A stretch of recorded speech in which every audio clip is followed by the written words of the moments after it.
Myanmar, Thailand దేశాల్లో భారీ భూకంపాలు సంభవించాయి. నిమిషాల వ్యవధిలో ఆయా దేశాలు చిగురుటాకుల్లా వణికిపోయాయి. ముందుగా మయన్మార్లో తొలి భూకంపం సంభవించింది. రిక్టర్ స్కేల్పై 7.7 తీవ్రత నమోదైంది. ఆ తర్వాత రెండో భూకంప తీవ్రత 6.4గా నమోదైంది. థాయిలాండ్లోనూ భూకంపం సంభవించింది. బ్యాంకాక్లో కూడా భూకంప తీవ్రత 7.3గా నమోదైంది. నగరంలోని భవనాలను అధికారులు ఖాళీ చేయిస్తున్నారు. భారత్, బంగ్లాదేశ్, చైనాలోనూ భూ ప్రకంపనలు చోటు చేసుకున్నాయి. దీంతో ఆయా దేశాల ప్రభుత్వాలు అలర్ట్ అయ్యాయి. మయన్మార్లోని మోనివా నగరానికి తూర్పున 50 కిలోమీటర్ల దూరంలో 10 కిలోమీటర్ల లోతులో భూకంప కేంద్రం ఉన్నట్లుగా యుఎస్ జియోలాజికల్ సర్వే గుర్తించింది.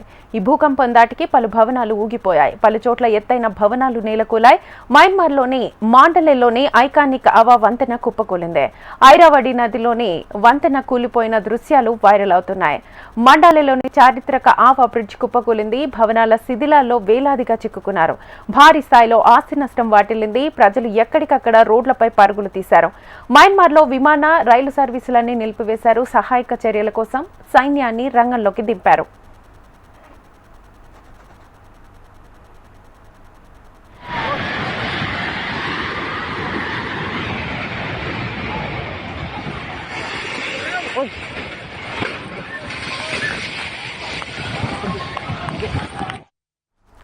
మయన్మార్ భూకంపం మృతుల సంఖ్య అంతకంతకు పెరిగిపోతోంది. శిథిలాల కింద వందలాది మంది చిక్కుకున్నట్లుగా తెలుస్తోంది.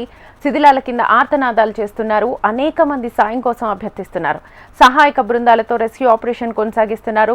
ప్రకంపనల ధాటికి అనేక భవనాలు ఊగిపోయాయి. పలు భవనాలు నీలమట్టమయ్యాయి. ఓ భారీ భవంతిపై అంతస్తులో ఉన్న స్విమ్మింగ్ పూల్లోని నీరు కిందకు పడిపోయాయి. నిర్మాణంలో ఉన్న భారీ బహుళంతస్తుల భవనం పేక మేడలా కూలిపోయింది.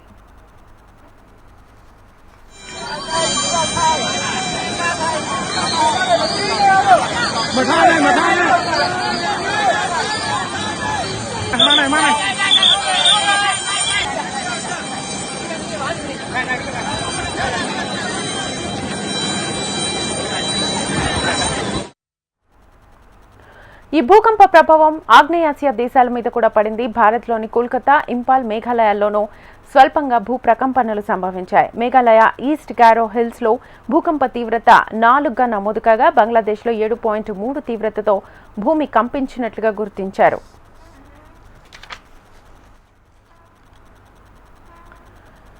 మయన్మార్, థాయిలాండ్లో భూకంప ఘటనలపై ప్రధాని మోదీ విచారం వ్యక్తం చేశారు. క్లిష్ట పరిస్థితుల్లో ఆయా దేశాలకు అండగా ఉంటానని హామీ ఇచ్చారు. మయన్మార్, థాయిలాండ్లో భూకంప పరిస్థితులపై ఆందోళనగా ఉందని ట్వీట్ చేశారు.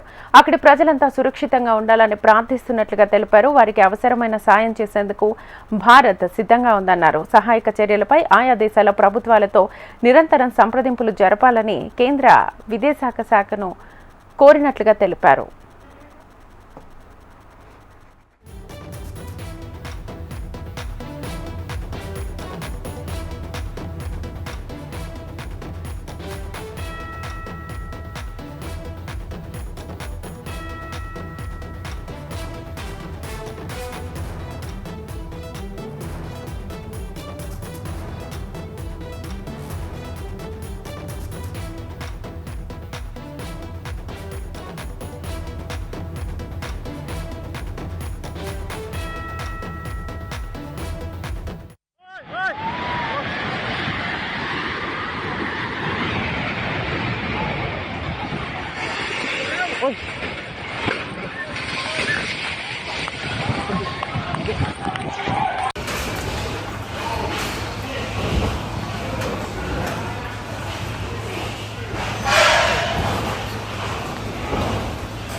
మయన్మార్, థాయిలాండ్లో భూకంప ఘటనలపై ప్రధాని మోదీ విచారం వ్యక్తం చేశారు. క్లిష్ట పరిస్థితుల్లో ఆయా దేశాలకు అండగా ఉంటామని ఇటు హామీ ఇచ్చారు. మయన్మార్, థాయిలాండ్లో భూకంప పరిస్థితులపై ఆందోళనగా ఉందని ట్వీట్ చేశారు. అక్కడి ప్రజలంతా సురక్షితంగా ఉండాలని ప్రార్థిస్తున్నట్లుగా తెలిపారు. వారికి అవసరమైన సహాయాన్ని చేసేందుకు భారత్ సిద్ధంగా ఉందన్నారు. సహాయక చర్యలపై ఆయా దేశాల ప్రభుత్వాలతో నిరంతరం సంప్రదింపులు జరపడానికి కేంద్ర విదేశాంగ శాఖను కోరినట్లుగా తెలిపారు. ఇదే అంశానికి సంబంధించి ఫుల్ డీటెయిల్స్ మా ఢిల్లీ ప్రతినిధి రామకృష్ణను అడిగి తెలుసుకుందాం. రామకృష్ణ, ఇక థాయిలాండ్, బ్యాంకాక్, అలాగే మయన్మార్ ప్రాంతాల్లో జరిగినటువంటి భూకంపం నేపథ్యంలో భారత ప్రభుత్వం అలర్ట్ అయింది. భారత ప్రభుత్వం ఇప్పటికే అలాగే థాయిలాండ్, అలాగే మయన్మార్ సంబంధించిన దేశ అధ్యక్షులతో మాట్లాడుతున్నారు ప్రధానమంత్రి Narendra Modi.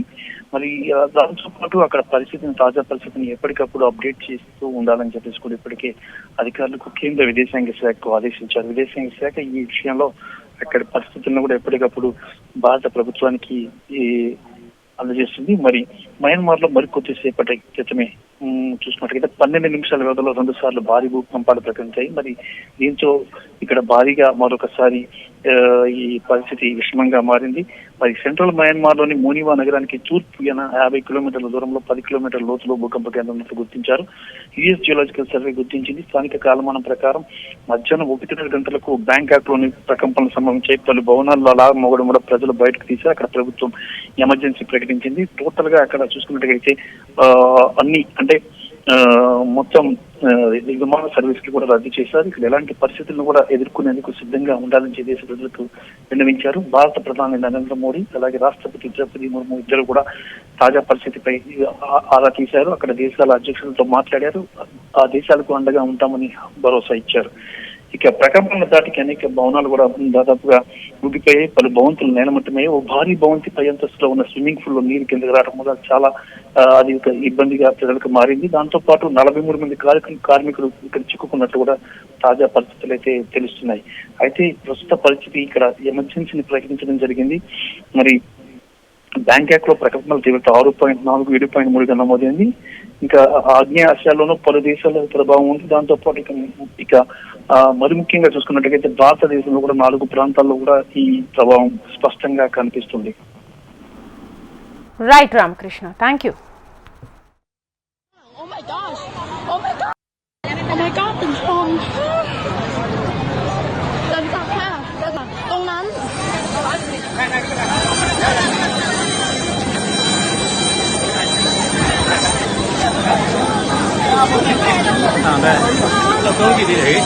Mà phía này nó thì phía nó, phía bên này dùng để thế nào, bám chưa bố.